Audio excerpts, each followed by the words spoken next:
Okay, so we are live now. Welcome to another episode of Entab CampusCare EdTalks, an exclusive platform where we invite pioneers from the education industry to share years of experience and insights with us. So, before moving forward, let me introduce you to Entab. With an experience of more than 2 decades, Entab has been associated with over 1,500 schools across India, evolving them to become new age digital campuses by providing them mature and futuristic ERP, CRM, and mobile apps. In today's session, we'll discuss about enhancing public speaking skills. We'll understand that how teachers work on the same during online classes. We'll also learn that how important is video and camera facing skills today how important is these skills today to enhance the public speaking skills. So to discuss the same, we have Miss Piyali Shome, Principal, Tattva School, Bangalore, Karnataka. For her contribution to the field of education, ma'am has been awarded with the Best Principal Award, Award Leader of Duke of Edinburgh Awards, and many more accolades. So welcome to the show, ma'am. Thank you. So moving forward, so in the pre-COVID era, like schools organized several events and competitions where a student can polish his or her public speaking skills. But ma'am, like how has your school kept the same going on during this pandemic, during the online classes? Megha, this is a very apt question for today's world. So I must thank NTAB for giving me this opportunity to come and share my views on a very pertinent topic. Thank you. So as you all know, that communication is the key to success in today's world. And as a teacher, as an educationist, you can do a lot of things during your everyday lessons to support the development and develop a strong oral language skill in your students. So in our school, that is Tattva, which is part of RAN Education Schools, we do a couple of things like one is ELP, English Language Enrichment Program, Learning Enrichment Program. So there every day we share one word of the day and we give the meaning of the word, the pronunciation. It is recorded and shared via WhatsApp. Also, so just like when children enter the classes, they say, may I come in or may I go out, whatever. So, but they have to first tell the word. Once they say the word, it's like a permission. So that is the first step to learn new words. And as I believe, you have to take a step at a time. It is not that one system fits all. So it is a tailor-made. So it will take time. There were a lot of hiccups because in our school we started this online education long time. That is by April initial stages only. We started first with Zoom. Then we went to our own Never Skip, that is our parent portal. Then by that time, LMS, that is the management system of OS Topper, that was already created. And after that, it was a very, I won't say it was thoroughly from day one, it was smooth sailing, but yes, it was a great learning process. Our teachers did a wonderful job. I have to thank management. And finally, the patience paid off because parents started participating in large numbers. So we had to continuously talk to them. So in an online mode, coming back to your question, what we can do is, and what we have done in our school is, we started having more oral competitions, even the assembly.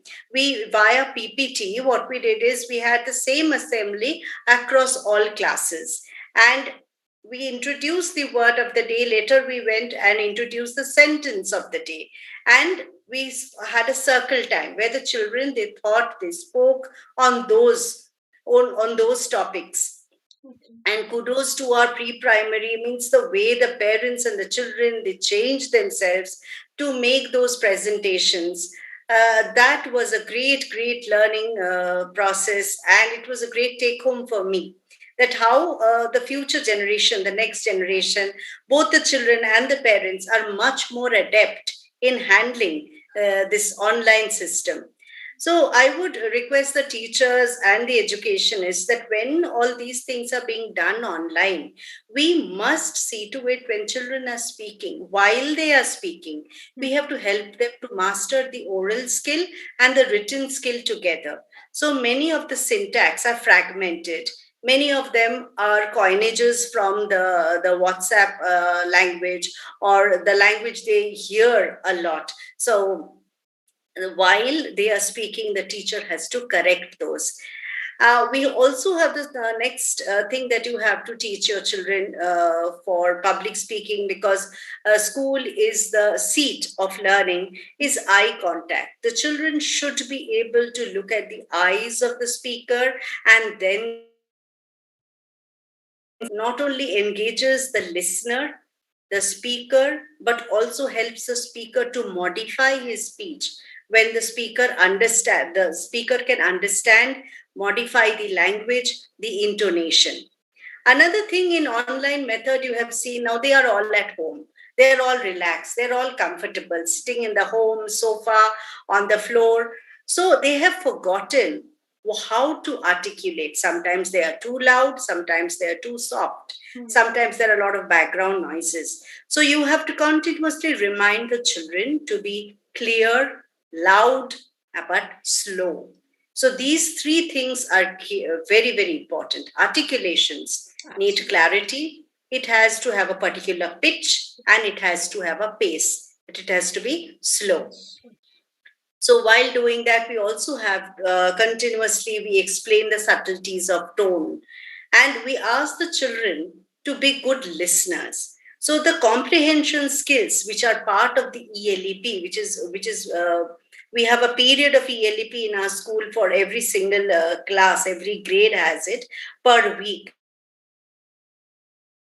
When we read out these comprehension skills, we ask them to listen.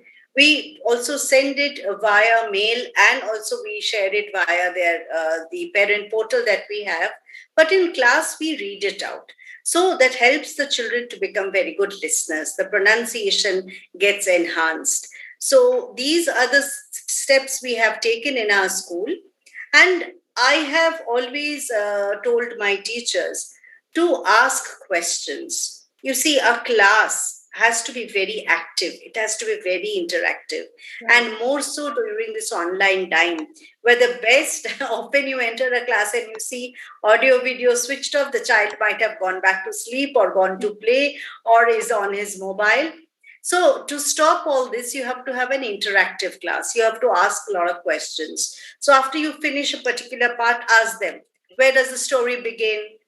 What do you think about the article? What will happen? How do you think this will end? So continuously engaged. Some of the answers may be very different from what you are expecting. So teachers can never lose patience. You cannot say, no, it's all right, please sit down. You will have to cull out the main idea from the answers that the child has given. So comprehension passages are very important. And one more thing, it is sort of, what should I say, a teacher should very, very remember this, that is, never assume that your students have understood your instructional talk. Whatever you have said, okay, whatever I've spoken today, my children have understood. No. So you will have to ask these questions to find out wherein lies the disconnect. So we also have a very good system which has been devised, part of an ELEP program, that is pre-test and post-test. Take a test, teach whatever you have to teach, use the same paper as a post-test, and you will really understand how much of the concept that you wanted to deliver has reached to the students or not. So these are the things that we have followed. Other than that, I think most of the schools also have done these competitions, online competitions, that is inter-school, wherein you need to have lot of programs where the oral skill of the children that is employed. Right. Absolutely, ma'am. Very well said.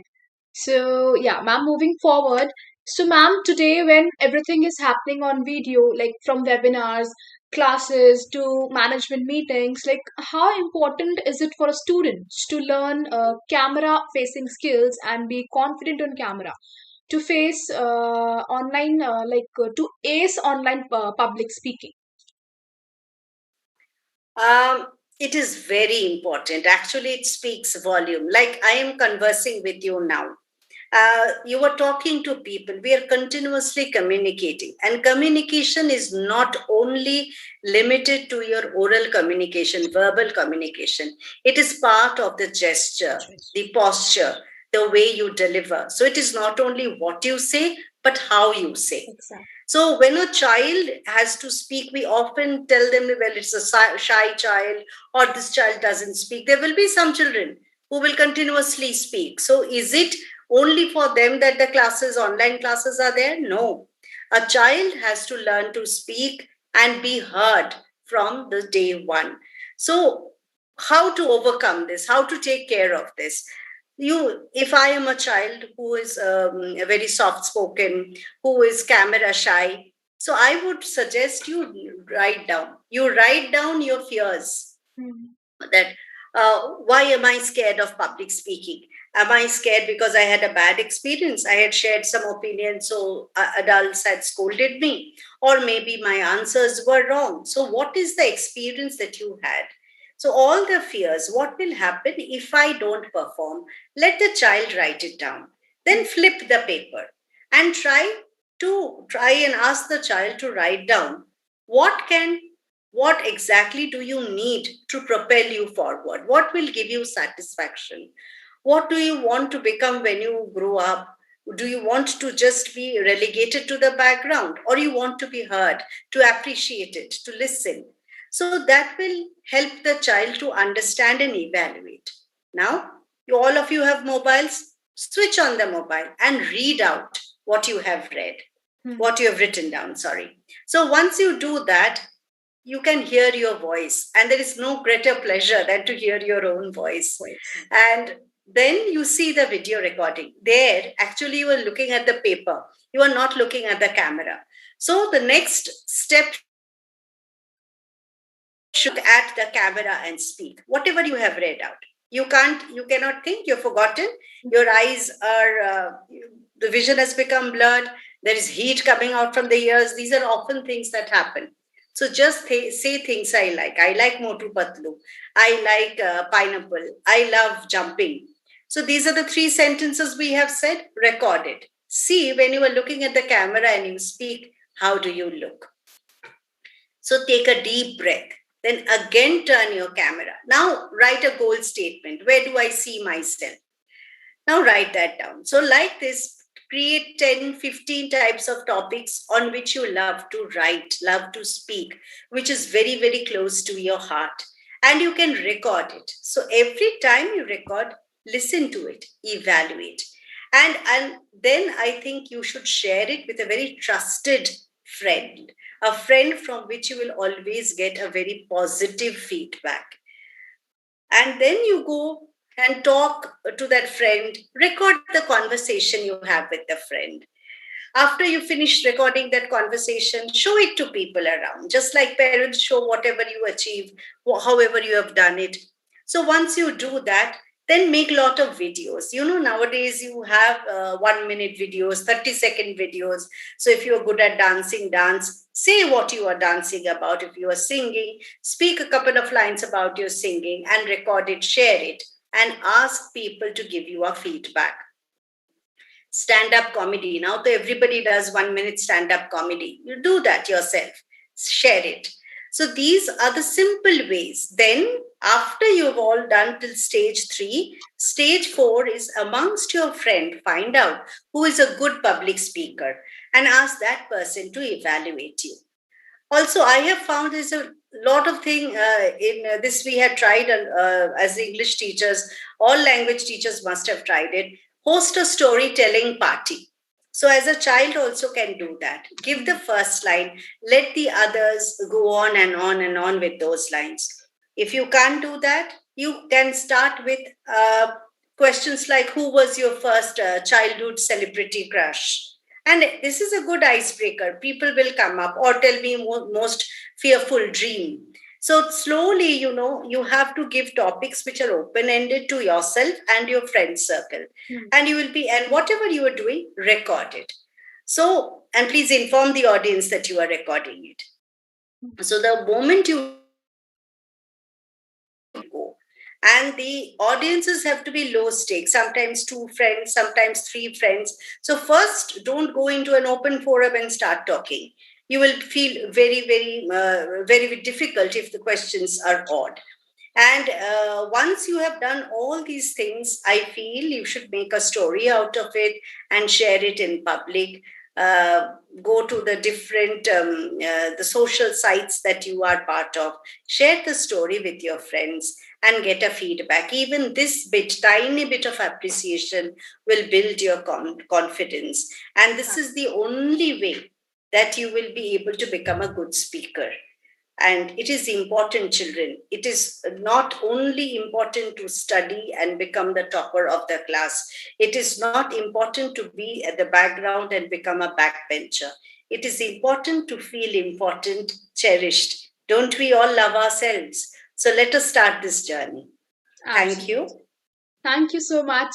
Beautifully said, ma'am. So, moving on, we are almost at the end of the webinar. So, ma'am, there are always a few 5 to 10 students who may be good at public speaking naturally. But, ma'am, like, what tips would you like to share with the teachers in our audience that how can encourage those students to speak who are shy? Okay, so that's what I was actually, I just touched upon very briefly. I must first tell all the teachers that some students are naturally introvert. They are by nature very quiet. They like to be silent. They like to be left alone. So remember, teachers, your mission is not to turn them into extroverted students. Your mission is not to make them ace speakers. Your smart, and your simple goal is to build confidence. And confidence is king. I tell it to myself, I tell it to whoever I speak with. If you have built that confidence, if you have appreciated your child, the child is ready to take any battle. Right. And ma'am confidence ऐसा होना चाहिए कि बंदा सामने वाला बंदा चाहे गलत बोल रहा हो but the person is saying with so much confidence कि जो गलत बोल रहा है वो भी सही लगे so this is the power of confidence बिल्कुल power, it's amazing. The power of confidence is unparalleled. And how can you build the confidence? I can give you some tips as Megha has asked me to. They have to build, as teachers, you have to build a relationship with them. Relationship with the children. I still remember, I'll just share a small anecdote. We had ASL, speaking and listening skills as part of CBSE.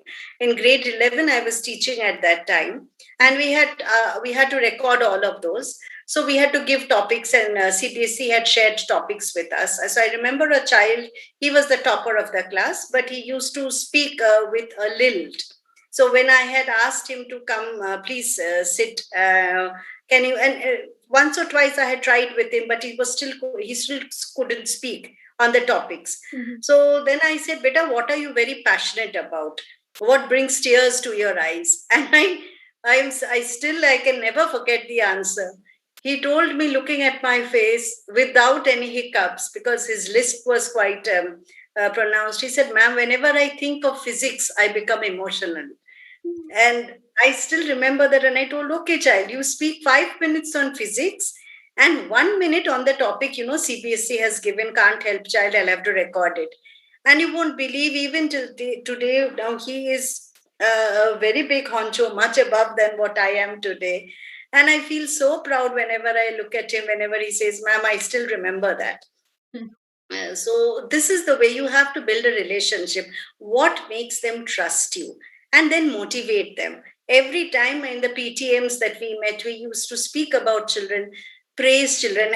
All children always came to the PTMs, came to me that, ma'am, this is one teacher who is never going to say anything against us.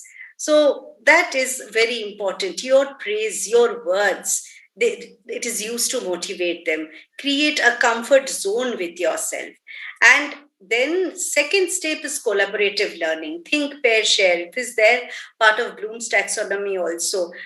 You should continuously ask these active learning techniques to these children. Can they share?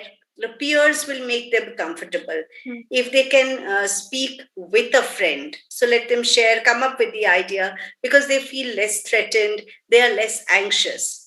Then role playing, you can give them a topic, they can do role play, and please give them topic which is close to their heart. Don't give boring topics which they can never communicate, never understand. And then in today's online education, I believe we should involve parents. You should involve past teachers. In my school, there is one system that we have started is when you are doing the handover of duties, also give a brief about the children to the next class teacher. That helps the child to be, the continuity remains. So the next teacher is also aware of your strengths and weaknesses. And also give them very easy tasks. If you can achieve 2 tasks at a day, the child feels good. Third task, the child himself will give himself. So let's try that. And finally, this is what I had done. It's complete a personal experience, but it helped me a lot while I was learning French. Even a small phrase which I heard the teachers use, the senior students use, I used to write down in a booklet. So after a lot of time, when you write down those booklets, when you again and again read it or read out aloud, you will immediately be able to remember the intonation, the ups and downs. So I believe these tips will help. Surely. So thank you so much, Piyali ma'am. Thank you so much for sharing your views upon this topic. And it was great hosting you. It was great having you with us, ma'am. So thank you so much. Thank you. It was also a pleasure because English and communication is very close to my heart. So thank you for having me and inviting me. Thank you. It was so great. Much. Thank you, ma'am. And to all our viewers who are watching us, if you haven't subscribed our channel yet, so do subscribe our channel for regular updates. Till then, stay happy, stay safe. Thank you. Bye bye, everyone.